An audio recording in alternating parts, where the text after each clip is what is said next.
Saudara-saudari yang terkasih, jumpa lagi dalam Renungan Harian Pelita Hati hari ini, Rabu tanggal 13 Januari 2021, hari biasa dalam Pekan Biasa yang pertama. Bersama saya Romo Thomas Suratno SCY dari Paroki Cilandak, Jakarta Selatan, mendengar dan merenungkan Sabda Tuhan, yakni firman Tuhan yang tersurat dalam Injil Markus bab atau pasal 1 ayat 29 sampai dengan ayat 39.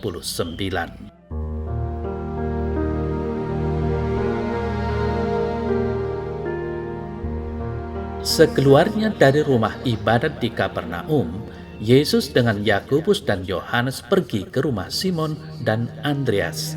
Ibu mertua Simon terbaring karena sakit demam. Mereka segera memberitahukan keadaannya kepada Yesus. Yesus pergi ke tempat perempuan itu, dan sambil memegang tangannya, Yesus membangunkan dia, lalu lenyaplah demamnya. Kemudian perempuan itu melayani mereka. Menjelang malam, sesudah matahari terbenam, dibawalah kepada Yesus semua orang yang menderita sakit dan yang kerasukan setan. Maka berkerumunlah seluruh penduduk kota itu di depan pintu. Ia menyembuhkan banyak orang yang menderita bermacam-macam penyakit dan mengusir banyak setan. Ia tidak memperbolehkan setan-setan itu berbicara, sebab mereka mengenal dia. Keesokan harinya, waktu hari masih gelap, Yesus bangun dan pergi keluar. Ia pergi ke tempat yang sunyi dan berdoa di sana. Tetapi Simon dan kawan-kawannya menyusul Yesus. Waktu menemukan Yesus, mereka berkata, "Semua orang mencari Engkau." Jawab Yesus, "Marilah kita pergi ke tempat lain, ke kota-kota yang berdekatan, supaya di sana juga aku memberitakan Injil, karena itu aku telah datang." Lalu pergilah Yesus ke seluruh Galilea, memberitakan Injil dalam rumah-rumah ibadat mereka, dan mengusir setan-setan.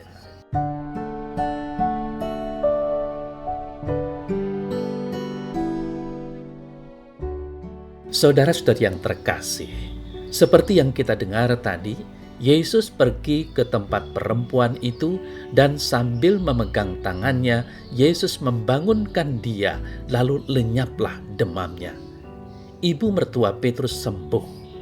Bisa jadi di antara kita ada yang bertanya-tanya, apa yang menyebabkan ibu itu sembuh? Imannya atau solidaritas iman para murid Yesus? Kesembuhan itu kelihatannya tidak hanya fisik, tetapi juga yang rohani. Bagaimana hal ini dapat kita renungkan bersama? Saudara-saudari yang terkasih, beberapa prinsip yang perlu kita pegang adalah dalam rahmat kesembuhan yang diberikan oleh Tuhan, kita harus membedakan antara kesembuhan jasmani dan kesembuhan rohani. Yesus datang ke dunia ini bukan untuk memberikan kesembuhan jasmani, namun Dia datang untuk memberikan kesembuhan rohani, yaitu pembebasan manusia dari belenggu dosa. Supremasi rohani dari jasmani tentu saja terlihat jelas bahwa jiwa manusia lebih berharga daripada tubuh, karena jiwa sifatnya kekal, sedangkan tubuh tidak kekal.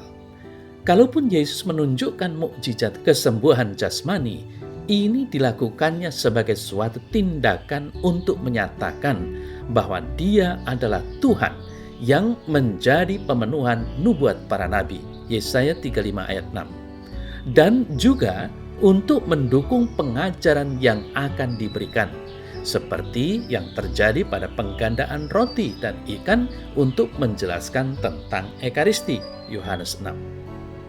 Saudara-saudara yang terkasih, kemudian mukjizat kesembuhan fisik adalah untuk membawa orang kepada kesembuhan rohani.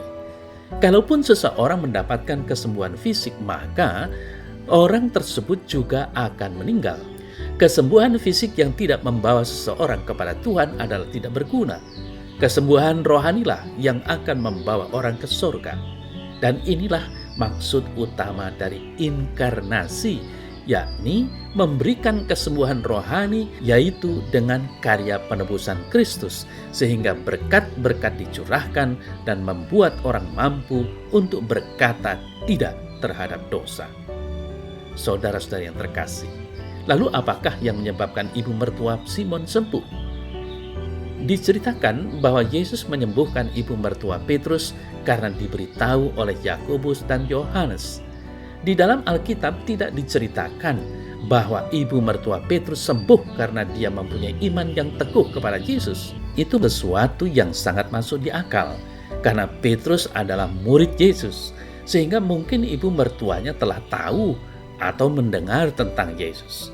Namun di dalam kejadian ini kita dapat belajar bagaimana Yesus sering menggunakan orang-orang untuk menjadi perantara dalam kesembuhan seseorang. Dalam kejadian ini, Yohanes dan Yakobus yang memberitahu Yesus. Hal ini sering kita lihat, misalkan pelayan dari perwira yang disembuhkan oleh Yesus karena iman dari perwira tersebut. Orang lumpuh disembuhkan oleh Yesus karena iman orang-orang yang membawa si sakit. Nah, saudara saya yang terkasih, dari sinilah kita juga belajar bagaimana para santo dapat membantu kita yang di dunia ini untuk mendapatkan kesembuhan baik fisik maupun rohani. Kalau ditanya, ibu mertua Simon sembuh karena imannya atau karena iman dari Yakobus dan Yohanes yang membawa Yesus kepadanya? Kita tidak tahu persis, bisa salah satunya atau dua-duanya, karena tidak diceritakan dalam Alkitab. Dan ini bukan sesuatu yang utama. Yang lebih penting di dalam warta hari ini adalah bahwa setelah sembuh, wanita tersebut melayani Yesus. Inilah yang menjadi inti dari mukjizat kesembuhan fisik maupun rohani, yaitu mengakui bahwa Yesus adalah Tuhan yang didahului oleh pertobatan, dan kemudian melayani Tuhan sebagai bentuk balasan kasih kita kepada Tuhan.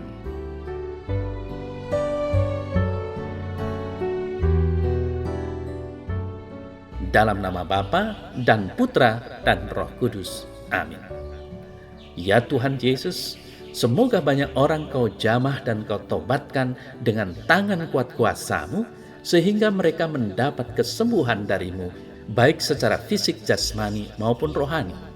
Tobatkanlah aku juga selalu, sehingga aku tergerak untuk dengan tulus melayani-Mu. Amin. Dalam nama Bapa dan Putra dan Roh Kudus. Amin.